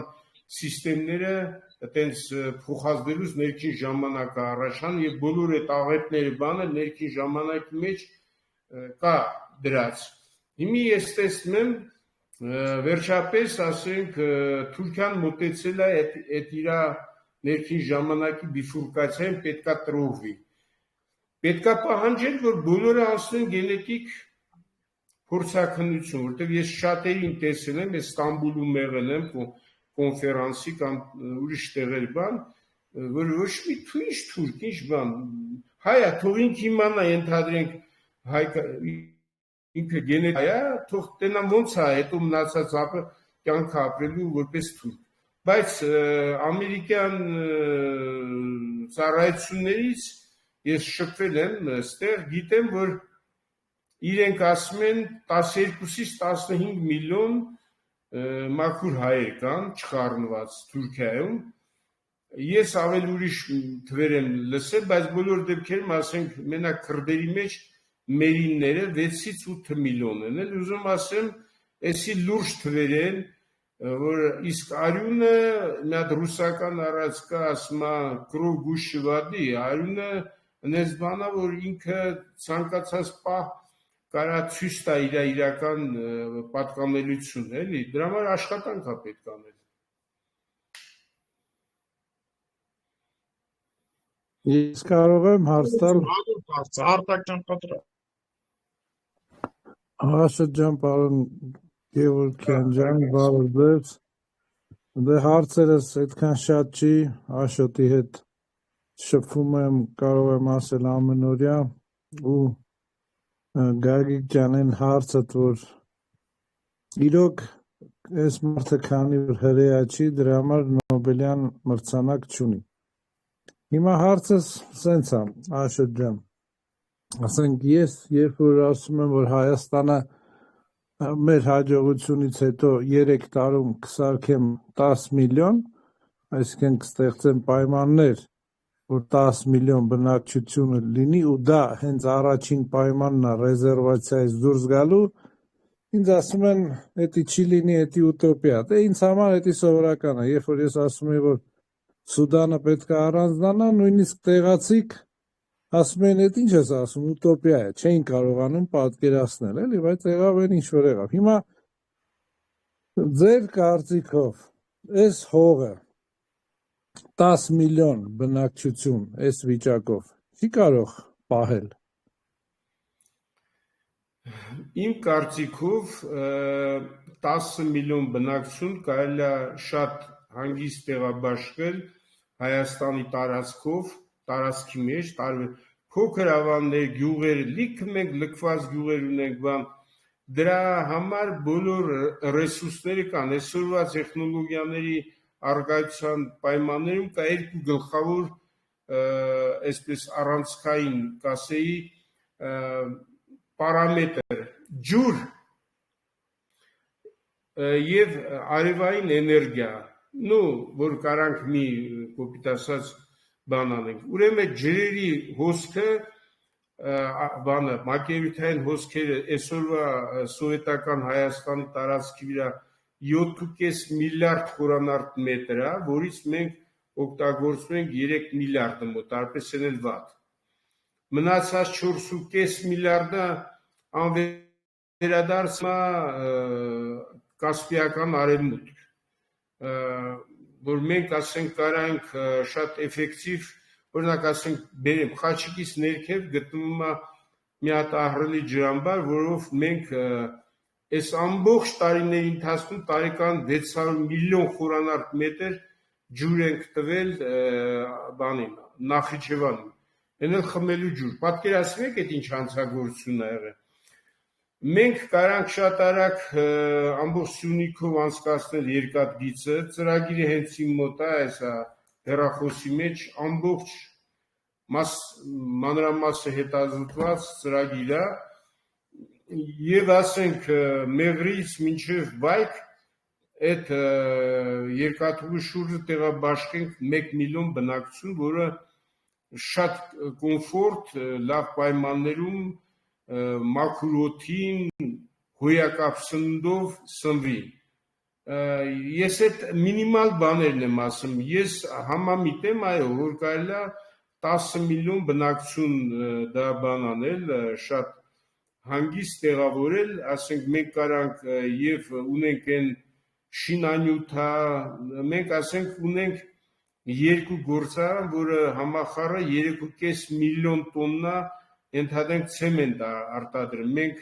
ունենք տեխնոլոգիաներ, պերլիտներ, բաներ, որ կարանք թեթև կոնստրուկցիաներով շատ արագ որակյալ տներ սարքել, բայց մենք չենք անում, հասկանում եք ինչա, որտեղ մենք ծնել ենք օլիգարխիա, այդ օլիգարխիան ինչ անում, ինքը այդ փողերը հավաքում է, տանում է դուրսը եւ այնտեղ դառնում է այն գլխավոր այդ վաշխառողական ջուրի սնունդը, այսինքն մենք սնում ենք այդ օլիգարխիան, ասենք մեր ամենագլխավոր թշնամին է ներսում։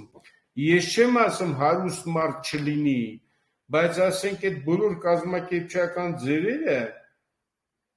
որ անհրաժեշտ է հասարակությունը կամ այդ սոցիալ ինժեներինգ անենք, որ հասարակությունը լավ ապրի, որ ձրի կրթություն լինի, ձրի բժշկություն լինի եւ դե կրթությունը, ես նկատում դպրոցը եւ համալսարանը պետք է ձրի լինի կրթությունը եւ բուժումը ձրի լինի եւ ասենք ամեն մարդ ինքը իմանա, ասենք որ այդ հանքերից ինքը ստանում է որոշակի եկամուտ եւ քան ինքը կենթանի է տեղից անդադ պետք է իր եկամուտը ստանա։ Իսկ այսօր մեր ասենք ամենախոշոր հանքը, որը համաշխարհային նշանակության հանք է, ասենք խոսքը Քաջարյանի մասն է, 2 հատ հանցագործ հրեաների ձեռքին է գտնվում, որ ոնց հանց է, որը տարեկան արդյունահանում է 30 միլիոն տոննա հանքաքար։ Դուք պատկերացնում եք այդ ինչ թիվ է, իսկ ասենք Սովետ միության ժամանակ դա ընդամենը եղել է 3 միլիոն։ Այդ հանքաքարի մեջ բանն մոլիբդեն, պղինձ, ռենիում, բոլոր այսպես հազվագյուտ մետաղները եւ այլ եւ այլ։ Դրանից ժողովուրդը բացի էկոլոգիական աղտոտումից ոչ մի բան չունի։ Այս բոլոր բաները պետք է վերացնել, ազգայնացնել եւ դա պետք է ծառայի ժողովրդին եւ ասենք բանակ, ասենք պատկերացնենք հայ տղամարդը, եթե նա բանակում չի ծառայել, նա պետք է ոչ մի իրավունք չունենա պետական պաշտոն զբաղեցնելու։ Իսկ մի հակառակն, ով չի փախել եւ այլ, ամբողջ պետական ապարատը այդ տիպի Աշոտ շատ շնորհակալ եմ, շատ կարևոր հարց բարձր, Գագիկ ջան, եթե կարելի է մի հատ էլ փոքր հարց, Իհարկե, տվեք հարց, ես էլ հարց չունեմ Եվ տալու։ ես շատ կարևոր հարց բարձրացրեցիք ջրի հարցը։ Ես երբ որ ասում եմ ժողովուրդ ջան, եթե մենք այս վիճակով մնանք, մենակ ջրի համար մեր վրա հարձակվելու են, քանի որ տեսնում ենք այս բացի մեզանից, ասենք դրանք ոչ են անգլերեն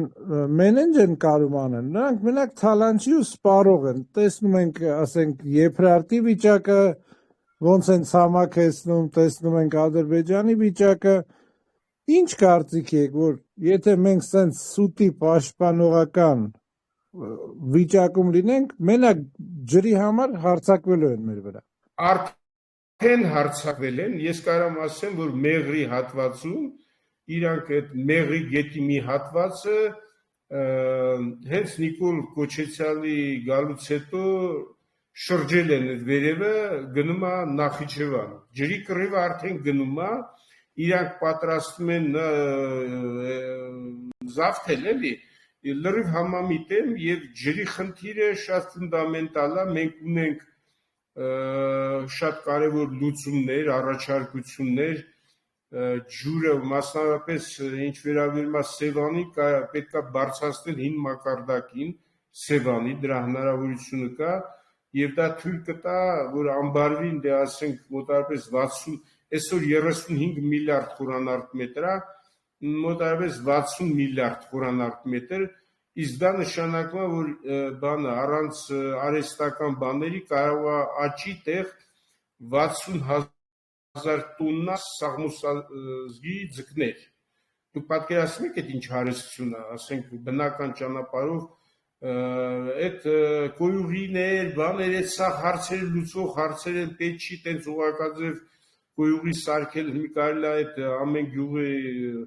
ինդիվիդուալ բան անել, այսպես վնասազերծել, այդ ջրերը մաքրել, նորից թողել Սևան, պետք է ժողովրդին, ասենք, իր այսպես գիտակցական մակարդակը բարձրացնեն ձևի, որ ինքը խիստ այսպես էկոլոգիական նորմերին հետևի իր համար եւ երկրի համար եւ իրանց երեխեքի առողջության համար եւ այդ ասենք տարաբաշխումը բնակչության գյուղերի ու բանում հնարավորություն կտա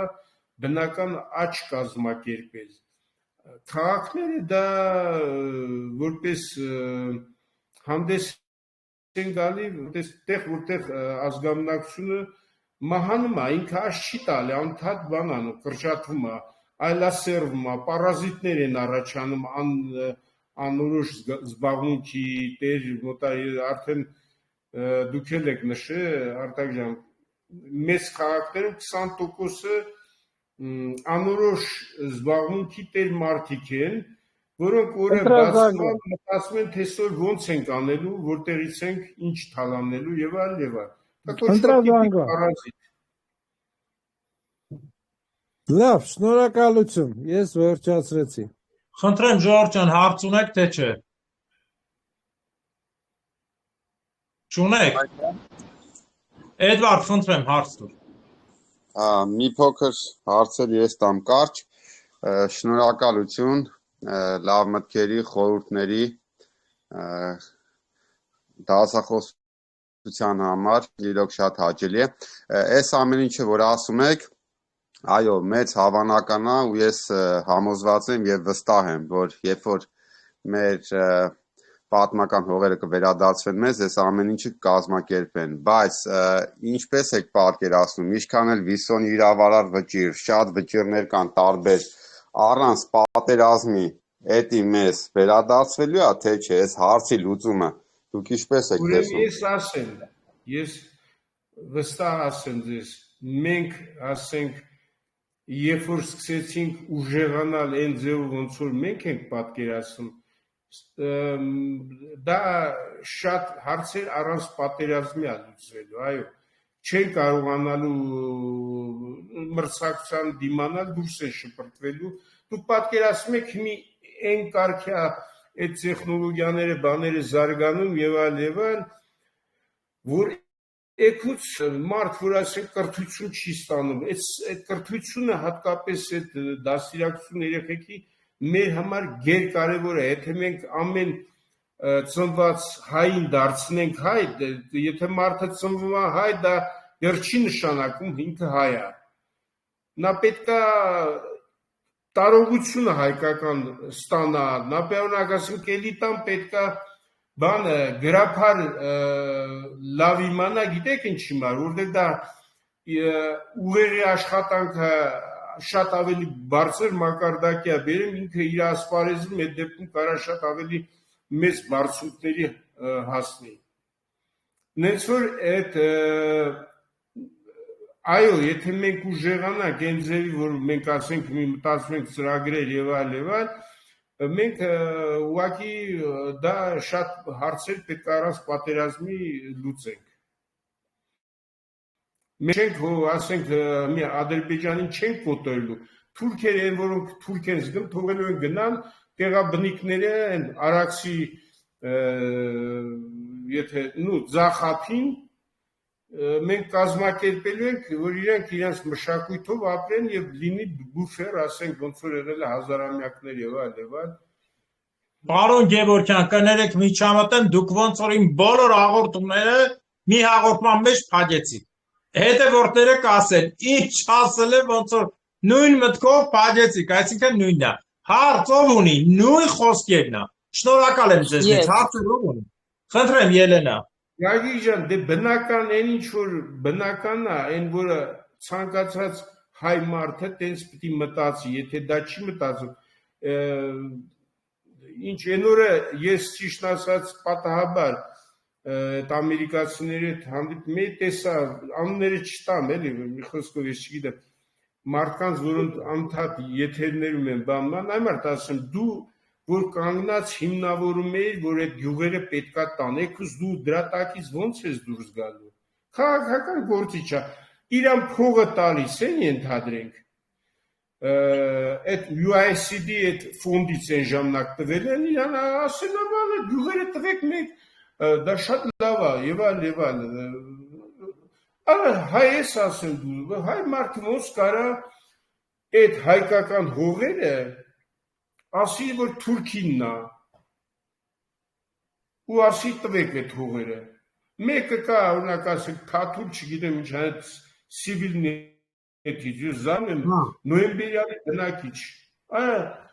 Դա ոնց հասկանաս, դա որտեղից է, ինչ փողի համար են կաշառում, Գագիկ ջան, այդը չի ասում, ես կասեմ, մեկը Խզմալյաններ ոնց էր ընդեղ հանդիպել, հայտնվել է տենց էլ չիմացվա։ Չիմացա։ Հա, ես ուղղակի ես կուզեի սենց բանել մտցնել, տես չնայեք ռասիստական ինչ-որ, որ պետք է ամբողջ հայ բնակչությունը, հատկապես Հայաստանում ապրող, նաև գենետիկ բան տա, ես չեմ ասում, ասենք, եթե մեկի մեջ ուրիշ գեներ լինեն, ասենք, գիտեք ինչ, չէ, ուրիշ ժողովուրդների մեջ, բայց պետք է մենք իմանանք ինչն է պատճառը, օրինակ ասենք, ես այդ ֆենոմենը, որը կոչվում է Փաշինյան, ես իր հորը համենայն դեպս ճանաչում եմ, հայ մարդ է եղել բան, բայց իրան ենթարկել են անտրոպոցիդի, այսինքն մարդկությունը վերացրել են եւ մտցրել են ուղեղի մեջ մի բան, որը ոչ մի ձևով հայկական չի։ Եվ մենք պետք է իմանանք, էլի, որտեղ թաքնված բաներ էլ շատ կան, ես դրա մասին չեմ ուզում խոսել, մենք այդ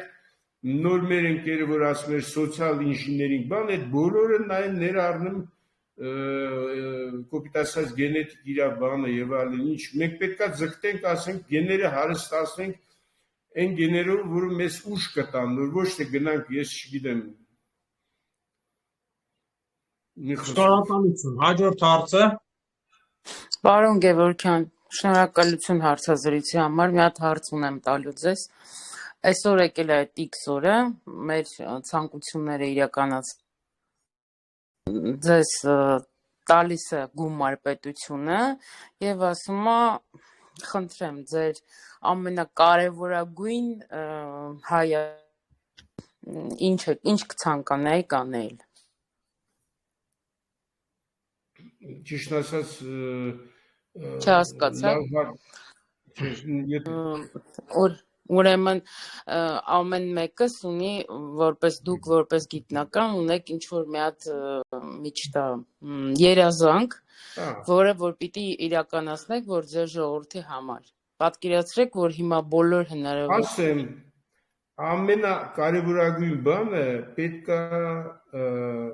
ուրեմն հայ ժողովրդի մեջ մտցնել արդարություն, որը էապես խաթարված է եւ դա հատուկ մտցված է եղել մեզ տարանջատելու եւ այլ, էլի դրա համար հետո որ շատ կարևոր է կրթությունը, դաստիարակությունը, էլի, որտեվ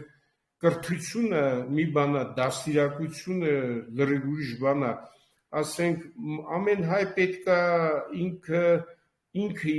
իր տեղը իմանա, էլի, գիտեք ինչ, այսօր գնացել ենք կոպիտ ասած համալսարան, ուզում ենք Էմիլ Արթինի անվան կենտրոն սարքենք, անունը չտան մի մարդ, որը Հայաստանի, այսպես ասած, մաթեմատիկայի նայողն է, էլի, տենց բաներ էլ կան, էլի, որ ես շատ ցածր որակի ինչ որ մաթեմատիկոս է, ասում Էմիլ Արթինի տես միջակ բան է, ուրեմն որպես ինքը իր հետ կապ չունի, ֆինանսները մենք դրսից բերում ենք, բան ենք անում, բայց ինքը չի ուզում, որ առաջանա, ասենք, կողքը մի հատ բան, ինքը մի անգամ վախենում է, որ իր վրա ստվեր է նետվելու, էլի, որտեղ ինքը կողմնակցությամբ է զբաղվում, ունենալով մեծ տեղական կոչումներ եւ այլ, էլի։ Այս բանը, այս խցանները, որ կա ամբողջ պետական համակարգը նայեք, դեռ նայեք մի մասնագետ չկա, բայց հայերի մեջ լիքը մասնագետներ կան։ Դուք պատկերացնում եք, ասենք, բարձրագույն տեխնոլոգիաների նախարարություն։ Մի երիտասարդ տղա, որին այն մարդը, որ 3 նշանակի, որ համալսարանը ավարտի, խնդրել են իրեն, էլի, ասում է ձեռս կոտրվեր, որ թուրքագետի կոչում ենք Յանիդ հետ տվել, 3 նշանակել են այն ժամանակ, որ գնա։ Դարել է բարձրագույն տեխնոլոգիաների նախարար։ Եվ բոլոր նախարարներն, այդ ասենք արտաքին գործերի նախարարն է, պրեզիդենտն է, ոչ բարովի, то չգիտես, դատախազն է, չկա, որ հասկանում եք, ես համալսարանում խոսում եմ, դե ես ընդդիմադիր միշտ բան ունեմ, կոլեգաներ շատ կան, որոնք հասկանում եք տեղը իրանց համալսարանում ված չի, ասենք, պրոֆեսոր է, գումարը ստանում է, բան, թե ինչ կլինի այս երկրի հետ, իրանց չէր հետաքրքրում, ասում է, ինչ ես խոսում, մեկը չի փոխվելու, էլի։ Ես չեմ ընդունում այդ կեսը։ Պարզա, իմ հարցս գիտեք ինչումն է, հիմա այսօր ձեզ գումարը տալիս է պետություն։ Ելենա ուտոպիստական հարցեր եք տալիս, հիմա ուտոպիա չի։ Կոնկրետ հարցը տվեք, կոնկրետ պատասխան լսեք, անցեք։ Ես ասում եմ, առաջի հերթին, ուրեմն որ մի հարցելու վերջ, ասեք։ Խնդրեմ, պարոն Գևորգյան։ Ուտոպիա, եթե ձեզ փող տան, ինչ կանեք։ Եթե գումար տան, ես նախ եւ առաջ պետք է դնեմ կրթության եւ բժշկական ապահովության վրա։ Կրթություն։ Շնորհակալություն։ Պետական համակարգված ուսուցիչը պետք է լինի գյուղի ամենաբարձր դասվող մարդը, բայց ինտեղ պատահական մարդ չլինի։ Մնացած բաները կշտկվի։ Գագիչա, կարելի է մի հատ մեջ բերում այս պարոն Գևորգյանի խոսքի վրա։ Վերջին հարցը, խնդրեմ։ Մենք որ մեր ծրագրով ասում ենք իշխանությունը պետքա ծառայություն դառնա, որ այդ նախարարները ոնց որ Ստալինի ժամանակ, երբ որ Ստալինը մեկին կանչում էր, ասում էր դու պիտի նախարար լինես, մարդը վախից կարող է ինքնասպան լինել այդ գիշերը, քանի որ գիտեր, եթե ինքը ձախով էր, ինչ էր իրա ու իրա ընտանիքի հետ լինելու։ Այո։ Ճիշտ այդ մեջբերում որ ասեցինք, մենք այդ ծրագրով որ քոչարիկացում ենք, բերում որ ծառայություն լինի, ոչ թե իշխանություն։ Ամեն օր ասում ենք այդ նույն բաները, բառերը այնքան ենք ասել, որ արդեն 24 ժամ Ամեն օր ասում եմ, ցանկացած նախարարություն պիտի աշխատի 24 ժամ, նախարարը 8, տեղակալները 8, որ այս երկիրը վերանա։ Շնորհակալություն, վերջին հարցը եղել։ Ասեք։ Ես ուզում եմ ասեմ, որ ավելի լավ բան չկա, մարդը երբ որ ոչ մի խնդրեմ չունի, ոչ մեկի վատություն չի արել, իր համար հանգիստ գալիս է տունը, մի կտոր հաց է ուտում, պանիր է ուտում։ Ես ժամանակ ա եղել, կոպիտ ասած, շատ բարձրաշան ռուսական միջավայրում եմ եղել, դե ասեցի, բանի վարչապետի բանի մակարդակում, ես ուղղակի մի ամիս հետո շարքից դուրս է եկել, մենակ մարդ ասում,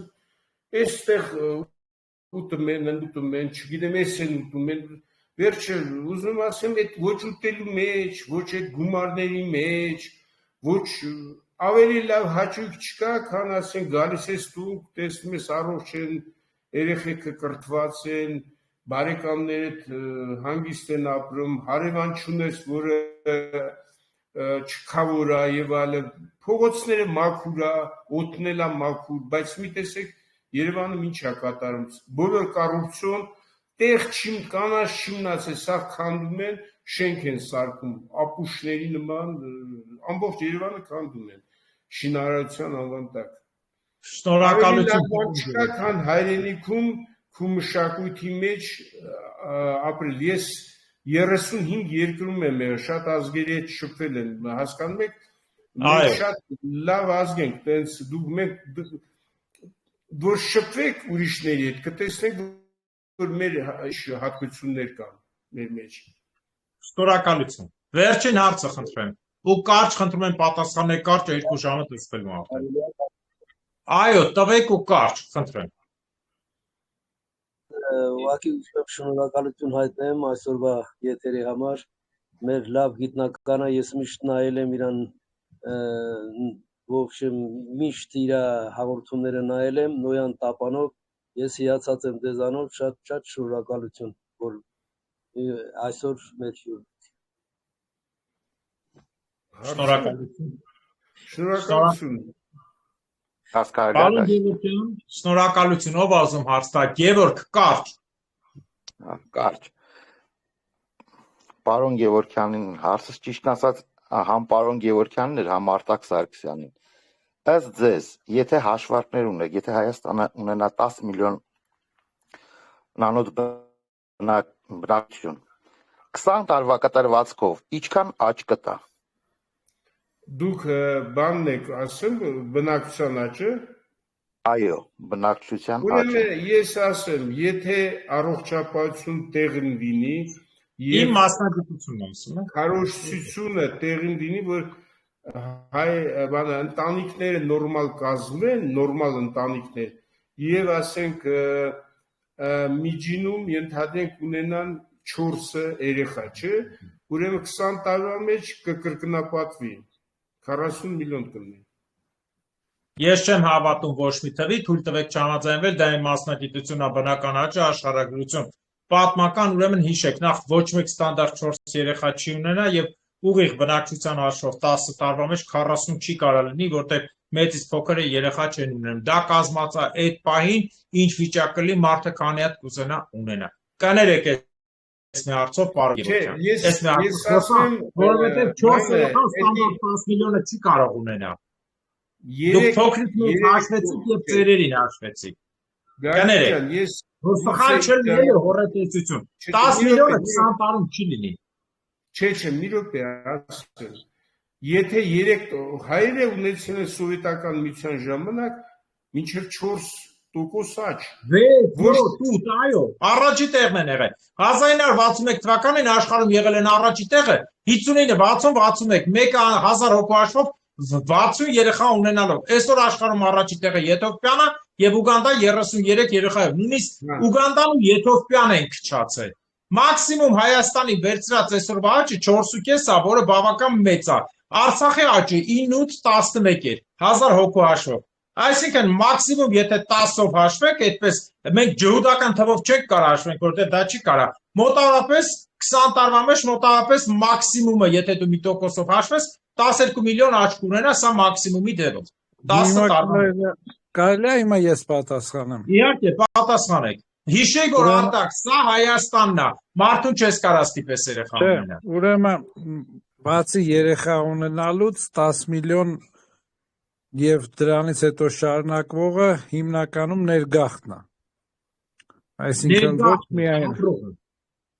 Չէ, ես եթե ասում եմ 10 միլիոն, այդ 10 միլիոնը ներգաղթն է ու պետք է շարունակվի այդ ներգաղթը, ոչ թե 10 միլիոնի վրա կանգնի։ Հիմա ինչ վերաբերում է Յուգանդան ու Էթիոպիան, այնտեղ բազմակնությունը օֆիցիալ չի, բայց մարդիկ ուրեմն մի քանիկին դրա համար հրեաների պես Աֆրիկայում մորով են ասում, ով է մերը, քանի որ հայրը պահում են, որ չիմանան, որ այս ինչի մարդը ուրիշի հետ է։ Հիմա պարոն Գևորգյանը նշեց մերիններին, դա իբր քրդերն են, բայց իրականում հայերն են, ու այդ մերինների ընտանիքներում մինիմում 8 երեխա է, ես տեսել եմ դրանց, մեր հայերն են։ Ճիշտ է։ Ստիպել, որ երեխա ունենան, իհարկե, եթե պայմաններ լինի կունենան, բայց ասում եմ, իմ հիմնական այդ երկիրը շատացնելը մենք 2 սերունդ արդեն չենք վերարտադրվելու, այս 44 օրյա պատերազմի շնորհիվ մարդիկ չեն հասկանում, բայց եթե դու մաթեմատիկական հաշվարկ ես անում, 2 սերունդ մենք ֆիզիկապես չենք վերարտադրվելու, այսինքն դա մեզնից կտրել են։ Հիմա 10 միլիոն եւ մենակ երեխաներով հաշվել 20 չէ, բայց 10 միլիոն եւ ներգաղթով, այո, մենք հանգիստ 20 կդառնանք։ 40-ը բայց հսկա թիվ է, էլի կամ 20-ը։ Մի դուք չգիտեք ինչ ներգաղթով ինչի համար կգա։ Մարդ կա այսօր պատերազմի տակ Ռուսաստան, Ուկրաինա, Հայաստան չի գալիս։ Ես 10,000 մարդու հետ եմ շփվում սկսած հասարակ։ Բանավեճ չանենք, չի գալիս, բոմբը վրան ընկնում է, չի գալիս։ Տների մեջ նստած չի գալիս, ռուսը հանում շպրտում է, ամեն ինչ անում է կաղճի, մի խոսացրեք ինձ։ Շնորհակալություն եմ ուզում հայտնել։ Ես եմ ասում, եթե լինի բարոյահոգեբանական այն վիճակը, ոնց որ մենք ասենք մասնավորապես արտակետ մտածում ենք, դասիրակություն բան եւ այլ, ես վստահացնում եմ գալու են, այդ դրանք էլ են գալու, հələ գալու են դրանց հետ էլ նաեւ իրանց կանայք, չգիտեմ, որոնք Աստված ձեր ձայնը լսի, այսքանով էլ ավարտենք։ Ես համաձայնություն թույլ տվեք այս տվեք, բայց Աստված ձեր ձայնը լսի, թող այս մի հարցում ես սխալ լինեմ։ Շնորհակալություն բոլորիդ, հիշեցնեմ ձեզ, որ այսօրվա մեր հյուրներ Ռուսաստանի Դաշնության եւ Հայաստանի Հանրապետության Գիտությունների Ակադեմիայի պրոֆեսոր, ճշմարիտ բնական գիտությունների պրոֆեսոր, ֆիզիկ, մաթեմատիկ, ֆիզիկա, մաթեմատիկա գիտությունների պրոֆեսոր Պարոն Աշոտ Գևորգյանը, շնորհակալություն բոլորիցը, վաղ այս նյութը կտեսնեք YouTube-ում։ Ստեսություն ձեզ։ Ես էլ շնորհակալ եմ ձեզ։ Ստեսություն։